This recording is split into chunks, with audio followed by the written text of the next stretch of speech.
RTL Stories, the podcast with Lisa Burke from RTL Group. It's what we do. It's often a difficult job. The people upstairs and the people in our partner base, they put themselves in danger very often, and they certainly put themselves at difficulty. We're constantly looking at pictures that really nobody should look at or perhaps wants to look at, but we have a responsibility. These things are happening in the world, but it's also an incredibly rewarding job. I see it as telling the stories that people are interested in, that they want to hear, but also that they should hear. We tell the stories of global politics because the decisions made by those people have impact on daily lives. And I do think very strongly that the more information that people have about what's going on in the world, the better their own decision-making processes are.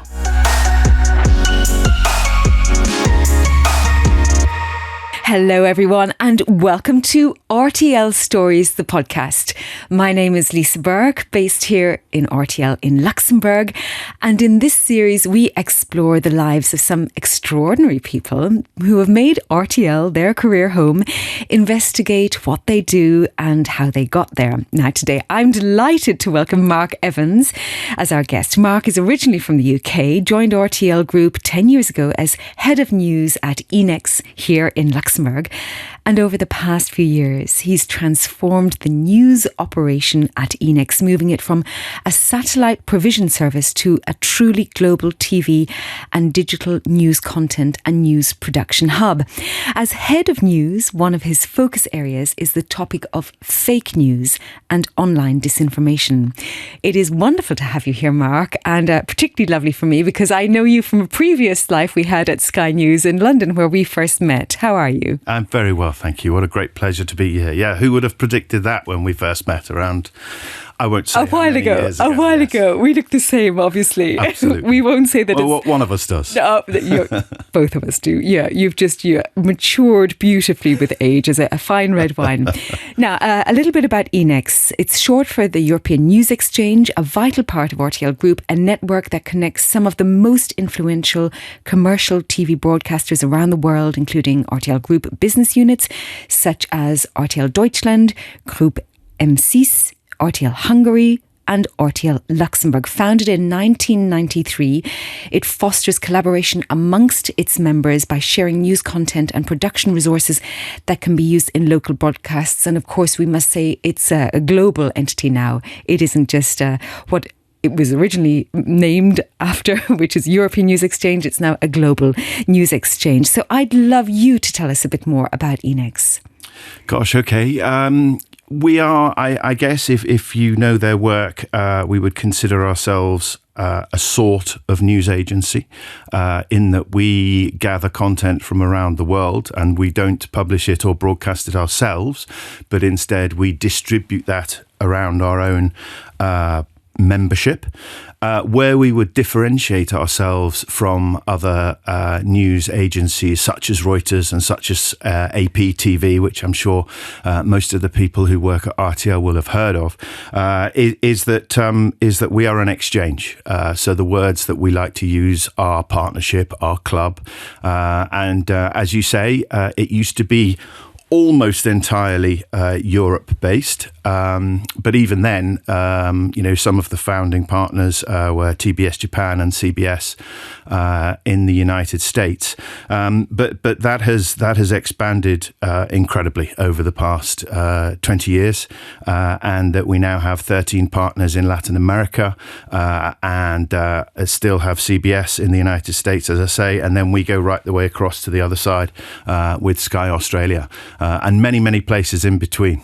We have a Pan-Arab partner and partners in Israel and across the Middle East, and we are looking to make strides in Africa as well. So it's really a global news cooperation, as you say, a cooperation of news exchange. Everything has changed in the world of news. Well, not just in the world of news, but in technological life as we know it. The digital transformation at Enex. Tell us about that, because a lot had to change. A lot of satellites were used, but of course now we've had this move towards more digital news exchange. There's two aspects to the way in which Enex has had to change over the past 10 years or so. The first is the actual technology involved. Because of the cost, fewer and fewer partners are using satellite at all, really, to rebroadcast their own programs, to bring their own news and their own content back to base for redistribution.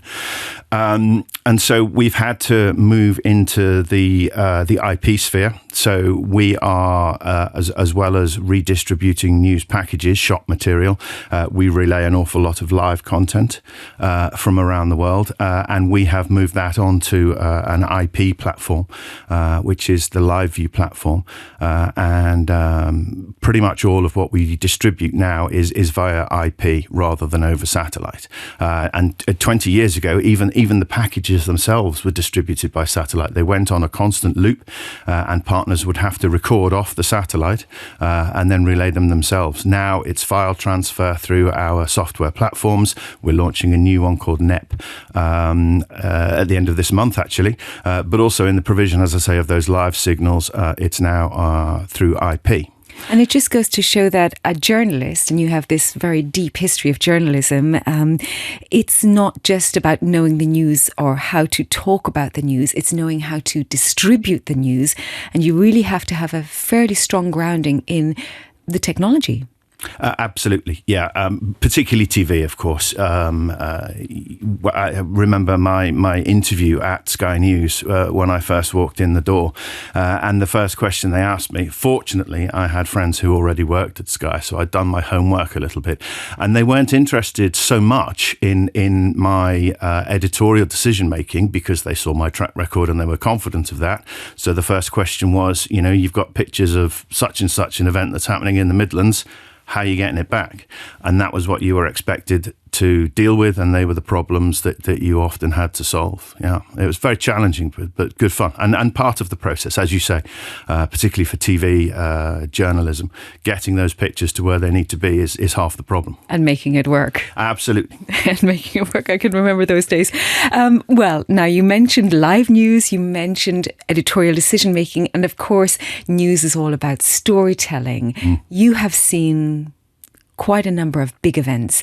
I'd love you to tell us, and in fact, I haven't mentioned it, but you've won awards for a lot of news coverage. Well, so don't be modest. Well, okay. Don't be humble. No. Please tell us some of these awards, but also some of the stories that have really touched you, both through your whole history, Sky News and now at Enex as well. Sure. In terms of the modesty, I think it's not modest to say. I mean, as you referred there, the editorial decision making is only a small part of how you get a story onto television, and it involves teamwork, probably like very few other industries. Everybody has to function, and there were lots and lots of seriously committed, seriously clever, and seriously talented people at Sky when I was working there, and I was lucky enough to lead a few of those teams that did win awards, but I can't overstate, and it's not false modesty to say that it was all part of a collective effort, really. But no, incredible stories. We've lived through some amazing times, haven't we? I mean, I guess the most significant first story that I was kind of responsible for leading a team on was the London terror attacks on 7/7, for which we won an International Emmy Award, which was very gratifying. And I think, unfortunately, that's been a common signifier through our times of the past 20 years. When I first arrived at Enex, the first major stories we had to deal with were the wave of terror attacks across Europe, starting with Charlie Hebdo, and then, of course, others in Paris and in Brussels and so forth. So, they are challenging and they are tough stories to deal with. Thankfully, at Sky and at Enex, I work with some incredible people, as I say. In Sky, you were deploying people to the field, and their bravery came out in that way, and their commitment and their talent. At Enex, it's slightly different, but they're dealing with stories and dealing with pictures that aren't always great to deal with. It's a hard job, and we ask hard things of our people. And in both of those places, I've been very lucky to work with some of the best, I have to say. There's fun stories. We did royal weddings. We did papal visits. I remember being in Dublin for the Queen's first visit to Ireland, a historic event. And at Enex, you say 10 years, and it feels like 2, to be honest with you, because the list of stories has just been amazing. As I say, it started off with Charlie Hebdo. And then we had the rise of Mr. Trump and a story very close to my own heart with Brexit. The first rise, indeed. Yes, indeed. Yeah, let's see how this year's going to play out. Brexit, coronavirus, of course. Now, coronavirus is a good example of how successfully Enex could operate as a partnership, as a collaboration, because our partners and broadcasters all around the world, and indeed the bigger news agencies, they couldn't travel, of course. Yeah, and we just have to underline that difference once more in case it hasn't been picked up. A news organisation like Sky, you said you deploy people to the field. Enex is this partnership where you have a global conglomeration of news networks who are helping one another and sharing that information between the partnerships. Yes, that's right. They all deploy themselves, and the material that they shoot for themselves then is exchanged across Enex. So then going back to the COVID story, it was perfect. It was a real education in how valuable our model can be, because other people couldn't travel. And as I said, the other agencies who do deploy their own cameras to places, they couldn't travel either. So we were taking in incredible material from Italy, for example, which people couldn't get to, but was in the first days of the coronavirus story, was really telling the horrors of the global epidemic. So it was a strong argument in favour of that collaboration, of that teamwork across Enex. Yeah. And then I just want to think about the changing face of journalism. You've already given a pointer to how somebody might want to prepare if they're coming up for an interview. They need to not just have editorial decision making in their armoury, but they also need to know about the technology. How does one even begin to learn about the necessary technology when it's changing so fast? I think one of the things that has happened in technology changing more generally is that the technology that we use as broadcasters and as Enex content exchange platforms, it's aligning much more with the kind of tools that people use every day. So in the old days, Sky News, where I worked at the time, would have to deploy a satellite dish to go and do an interview with somebody. It would drive. It could be 100, 120 miles up the road. They would do a live interview. It had to be relayed. The presenter's voice in the studio had to be relayed via the satellite truck, via the satellite, and back again to all operate in real time. And now the kind of technologies that they use are pretty much what you might use to talk to your gran on a Sunday afternoon. Well, I'm just looking at my phone here. Exactly. A lot of journalism goes via the phone. Absolutely, via the phone, via your laptop. We've seen so many of these interviews that go viral after the kids walk in on somebody being interviewed about relatively serious subjects. But so I think there is an alignment of the technologies.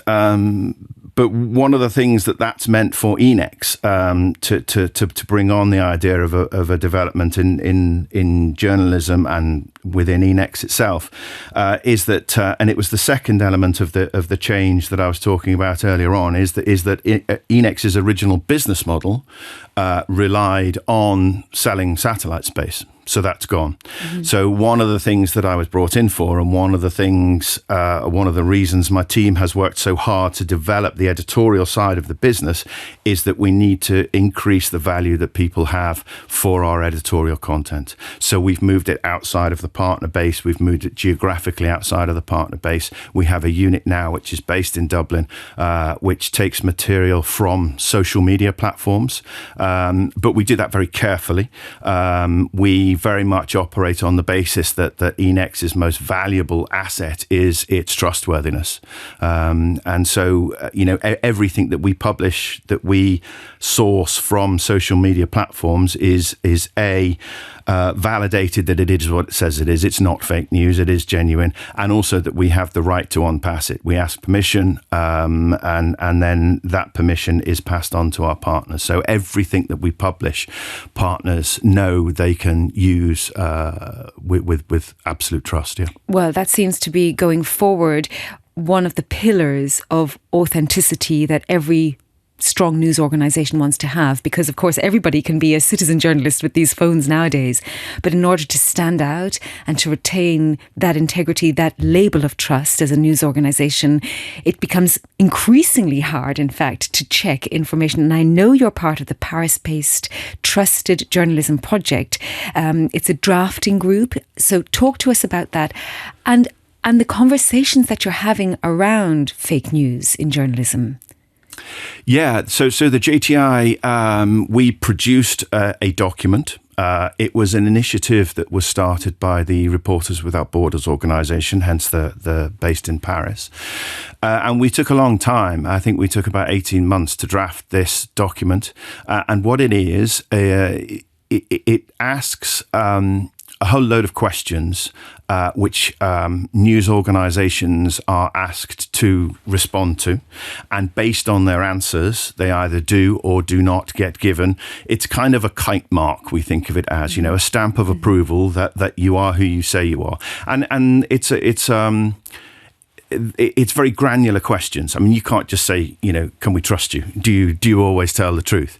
So it relies on asking questions about things that feed into that trustworthiness. So, are your owners, is there a transparency on who actually owns your company? Mm-hmm. Yeah. If somebody wants to go and look at the documents, can they see exactly who owns you and therefore who might be pulling your strings? Do you have a process in place whereby people can seek redress if they are unhappy with what you say? Do you have a process in place, an ombudsman, for example, who will respond when people feel that they have been unfairly treated? Mm-hmm. So the idea is to create this kind of stamp of approval, and the discussions then are looking to move on to how we can get advertisers and social media platforms to respond to that. So in other words, if RTL Germany has that seal of approval, when somebody Googles for a story, do their results come higher up than somebody who doesn't have that seal of approval? So it's very much trying to incentivize, the platforms to value the work of trusted news organizations. Yeah, no, that makes perfect sense. And again, it just feeds back into the changing nature of journalism over decade on decade, year on year. And of course, the conversation this year is all about AI. Yes. So how is AI going to affect Enex and news?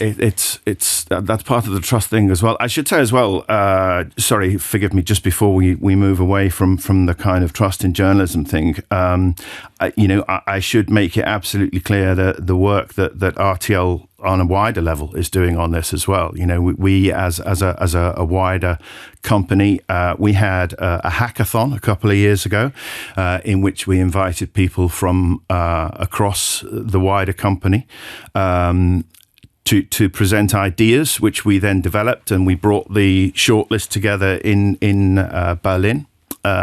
Where we had this process by which we actually, realized some, software solutions to try and encourage people to be able to make their own decisions about what's trustworthy in news provision. So RTL, wider than just this JTI, is doing a lot of good work, and I think it's incredibly important. I think we are at a wave in the digital transformation whereby news organizations, and I don't mean RTL by this, I'm talking about the wider world, they thought at one stage that, for want of a better expression, clickbait was the way to go, the way to recoup the advertising losses that they were facing.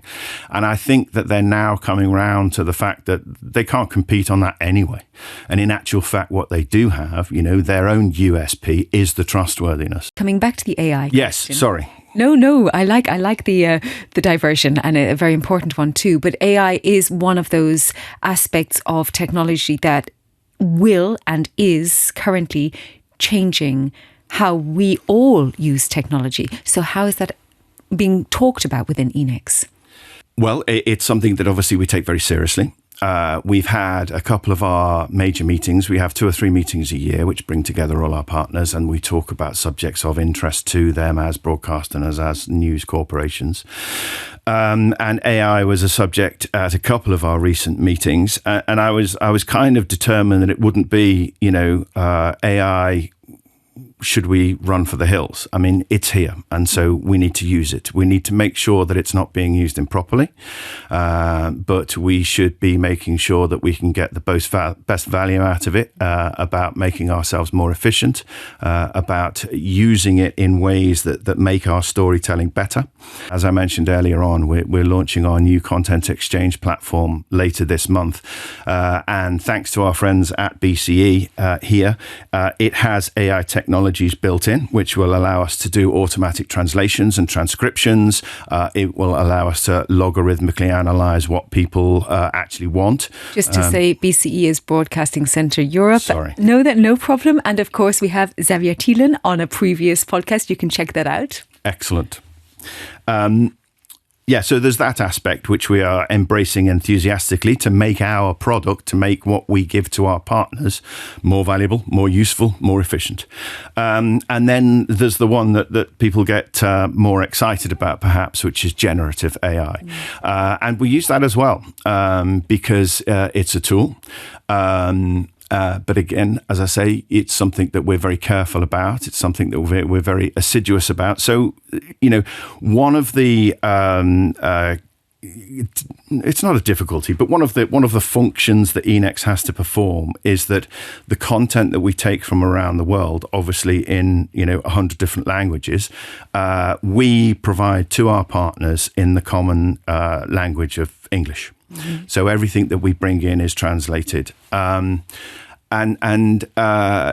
that can mean that we have information being sent to us, for example, by people who English is not their first language.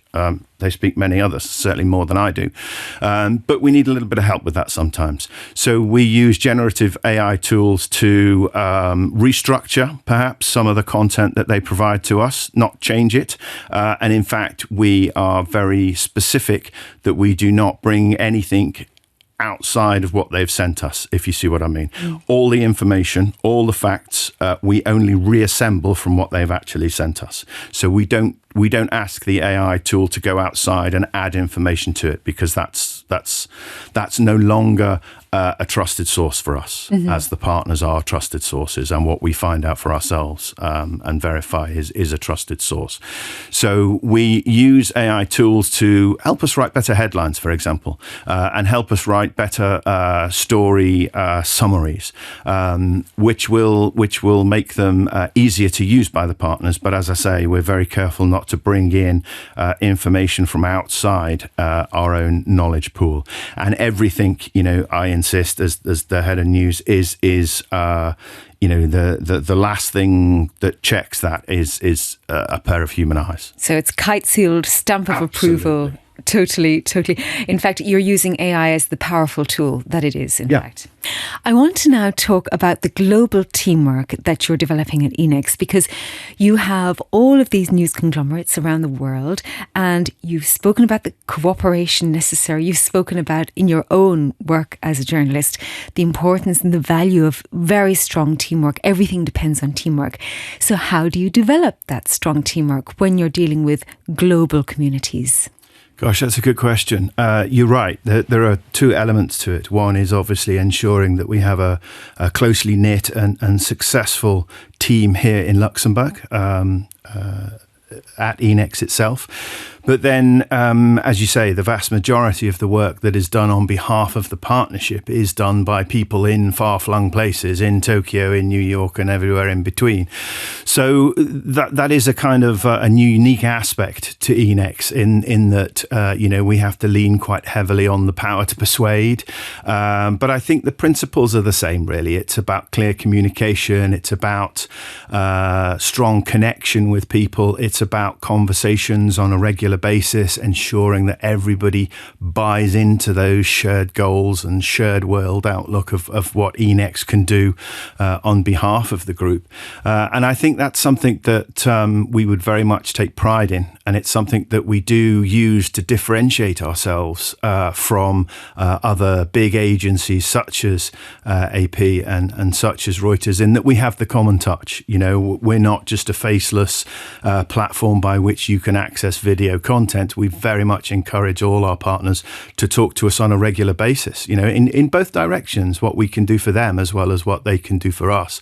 And we talk about subjects of interest. We talk about, what we do in place of satellite. We do talk about things like fake news.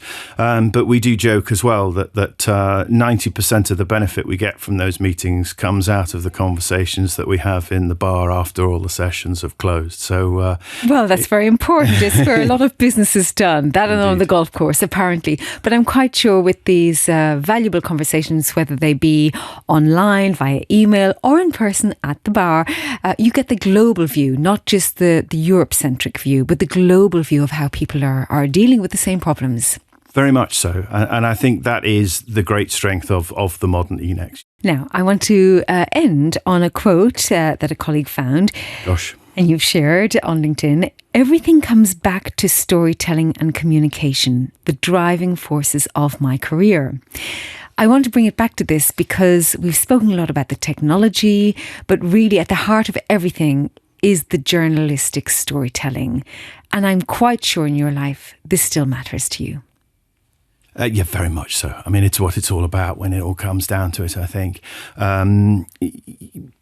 It's what we do. It's often a difficult job. The people upstairs and the people in our partner base, they put themselves in danger very often, and they certainly put themselves at difficulty. We're constantly looking at pictures that really nobody should look at or perhaps wants to look at, but we have a responsibility. These things are happening in the world, and we have a responsibility to make people aware that they are happening in the world.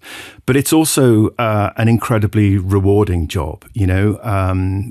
I see it as telling the stories that people are interested in, that they want to hear, but also that they should hear. We tell the stories of global politics because the decisions made by those people have impact on daily lives. And I do think very strongly that the more information that people have about what's going on in the world, the better their own decision-making processes are. And I think there's been a lot of criticism of what people in social media land call mainstream media.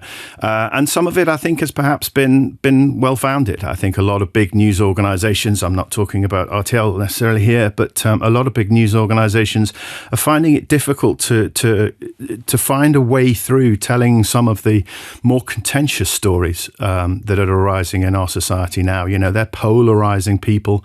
And I think what we can do is shine a light in some dark corners, bring information out into the public sphere, and again, allow people to make better decisions in their own lives.